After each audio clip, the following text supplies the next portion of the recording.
franchising is a different business from running a Pilates studio. I've been thinking about franchising from 2018. We started to franchise in 2022. So it took 4 years from what I thought in my head for it actually to happen. And when we started to franchise at the same time, my girls have a wonderful father. He's very smart. He's a mathematician, and I'm very good friends with him. But he told me I'm moving to Abu Dhabi. So I lived next to him in 2 apartment buildings, and we shared custody. And he said, I'm moving in a month. And here I was going from a joint custody where every week the girls would go to him and I would have time to myself and to work. I became a sole parent. And it was crazy. I remember I was like, I'm never going to be able to pull this off. It's impossible. Like, how am I going to do all these things?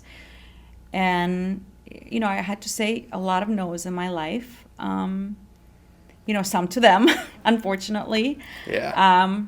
To be able to get to where we're sitting today and help build a team and get the franchise company to where it is today. So it was kind of tough on them, I think. It was a tough moment because at that time they were 23 years ago, she was 15 and 11. So they really needed me around, and I was in the midst of, kind of moving this train faster and faster. So it was kind of crazy. Do you kind of like think you find yourself like, kind of, I'm not gonna say push, but like kind of like nudging women into a career like this? Because you got to think to yourself, I can see it in your face, and even when we talked about you being a founder, like you understand the pinch. You understand that you're not going to be around your family. You understand that the motherly duties are going to go by the wayside. Yeah. Like, now that you know all these things and you see women now, do you somewhat go to them and you're like, oh, no, like you kind of need to be built different. Like your upbringing was not normal. Like right. you aren't a normal woman that we meet, and like you said, your 2 daughters, they're not raised the same way you are. So like, is it fair to go up to your daughters and like want this type of lifestyle for them to be business owners? Like, what do you think about that? Yeah, my life was definitely a lot of ups and downs, but I wouldn't change it at all. And I think I've been lucky that I've lived in so many cities, and my daughters know that I have, even though one doesn't remember she was born in London. I think my older one, and you and I spoke about it on the way here, that I read the book Grit. Great book. Right, by Angela Duckworth. And it was like, I think the baseball player, I don't remember his name, but there was a story about this baseball player in there who like built his whole life, even like the shoulder he slept on, Tim Sawyer or something, to the point like who he hung out with, where he ate, so that he could just be the best like baseball player, pitcher ever. And I gave that book, and that's all I remember from that book, that it wasn't really the talent. It was like, he was just like cranking it out. Mm-hmm. Insane. And that book really affected me when I read it. I gave it to my older daughter, who was kind of like lost her 9th grade, Nina, who is 18. And she was like, Mom, you gave me all the boring. Gave it to her. I know she read it. She's an all-straight A student today. I've never seen a kid work more than her. I mean, she locks herself in the room, comes home. She's there cranking it out till 10, 11, 12. She wants to get into the top university. She knows that, unless there's an outlier event, she probably can do whatever she wants, know. But she has the drive. So that's your older daughter. That's my older daughter. So both daughters really driven. So I think they're both driven. So I don't know. I'm still learning the nature and nurture. But it's also, here's the thing. It's not often what parents say to their kids, but the kids watch their parents. So even though they tell me, you could be a better mom because you could be going to more things at school and more games and parent-teacher conferences, they watch, and their friends like JETSET. So in the way, they're also proud of me, and they might want to be successful in their own.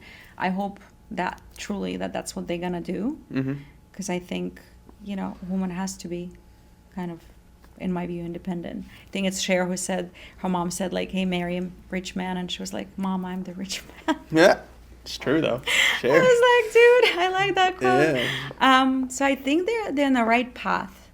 Right. And I also think, like, the fact that I've raised them in the last few years alone, I think most families don't realize it, but it's kind of crazy that America has lost, and I think a lot of the world, maybe less Europe, that your home is not really a family unit per se as it used to be. And that's how I grew up in Russia. It was constantly people through the house, family members, you kind of circling around everywhere, and it's a lot of family. Today, you're scrolling through the Instagram and you go home to sleep.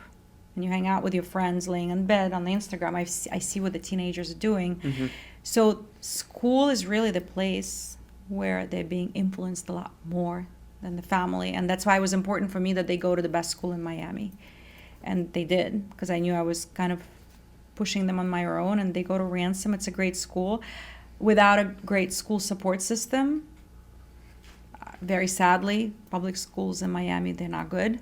I wouldn't have been able to do this. Interesting. I thank God for the community of the school. I don't know too much about the schools in Miami, but that's interesting to hear that, because I meet so many kids around my area in Coral Gables. I'm like, great kids. I'm like, they're like really like well spoken, and they're all working. So I'm like, okay, good deal. You guys seem like you got it. Could just be where I'm at, Yeah. But no, I was gonna ask you too, when it comes to having 2 daughters and the lifestyle of, I'm new here. I should have told you that. I haven't been here that long. I came from New York City. So I see Miami. I see the women in Miami. I see the way they dress. I see the way they carry themselves. Have you noticed that a little bit of Miami has worn off on your daughters in here? Or like what? Talk about that a little bit as a female. We live on the beach. It's like there's not a lot of chances to layer up here, Okay, that speaks for itself, yeah. And maybe that was also part of why JETSET became successful when it started, because people here might care more about how they look on the beach than if I would have started in Omaha, Nebraska, True, Nothing against Omaha, Nebraska, but I think Warren Buffett is there with his Berkshire Hathaway, but he is. Good call in Omaha. Yeah. But I don't know if JETSET would have been JETSET. I think it depends. I think there's a lot of people who could be led astray here by the flash. Mm-hmm. A lot of things are flashy happening. It doesn't feel like a grounded place, because you also think about this. We're like on the sand, right? We're not on the mountain. There's not like a lot of earth under, like everything here is built on the sand. Yeah. So I think you do see a lot of that. People come in here. Miami has always been very transient. Explain that just for people come here. What does that mean? They come here for a few years and then they go to other cities, because traditionally, I think it's changing with the pandemic. Has not been a lot of companies that have been moving here as far as their headquarters. You don't see a lot of investment banks, hedge funds. I mean, it's changing. But it's not like Chicago. It's not like New York, right? Where people really go to a real job. Yeah. There's a lot of kind of like people are creating a lot of small like niche opportunities. I call it like micro working almost. Mm-hmm. And maybe that's where the economy is moving. So you have a gig here, you have a gig there. And that's why it's been easy for us to find instructors, because a lot of these people are instructors. They want to do other things, and they go work for JETSET. I always saw like you have like a demographic, or you paint a person and you're like, I want that person in JETSET.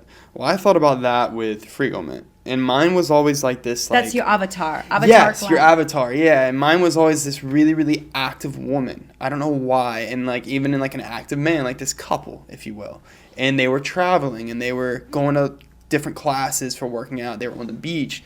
And it just kept coming back to, like, I used to think it was New York. And then when I moved to Miami, it was like, oh, no, it was Miami. Because I started learning more about Miami. And there's 2 ways to look at it.